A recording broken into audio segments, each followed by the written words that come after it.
ಕೆಲವರಿಗೆ ನಾವೇನೇ ಅಚೀವ್ ಮಾಡಿದ್ರೂ ಇಷ್ಟ ಆಗಲ್ಲ. ಅದರಲ್ಲೆಲ್ಲ ತಪ್ಪು ಮತ್ತು ಮಿಸ್ಟೇಕ್ಸ್ಗಳನ್ನ ಹುಡುಕ್ತಾನೆ ಇರ್ತಾರೆ.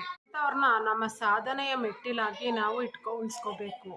ಯಾಕಂದರೆ ಸಾಧಕರೇ ಬಾಧಕರಾಗಿ ಇರ್ತಾರಂತೆ. ಈ ಟೈಮಲ್ಲಿ ಆ ನೆಗೆಟಿವ್ ಪೀಪಲ್ಸ್ಗೆ ಒಂದು ಥ್ಯಾಂಕ್ಸ್ ಹೇಳ್ತೀನಿ.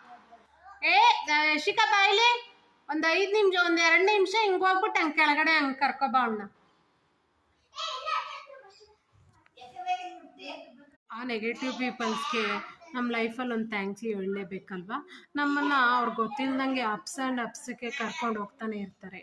ಸೊ ನನಗೊಂದು ಒಂದು ಪೋಯಮ್ ನೆನಪಿಗೆ ಬರುತ್ತೆ, ಪುರಂದರದಾಸರದು. ನಿಂದಕರು ಇರಬೇಕಯ್ಯ ಹಂದಿಗಳ ತರಹ, ಅವರು ನಿಂದಿಸಬೇಕು, ನಾವು ಮುಂದೆ ಮುಂದೆ ಹೋಗ್ತಾ ಇರಬೇಕಂತ. ಸೊ ಆ ನೆಗೆಟಿವ್ ಪೀಪಲ್ಗೆ ಒಂದು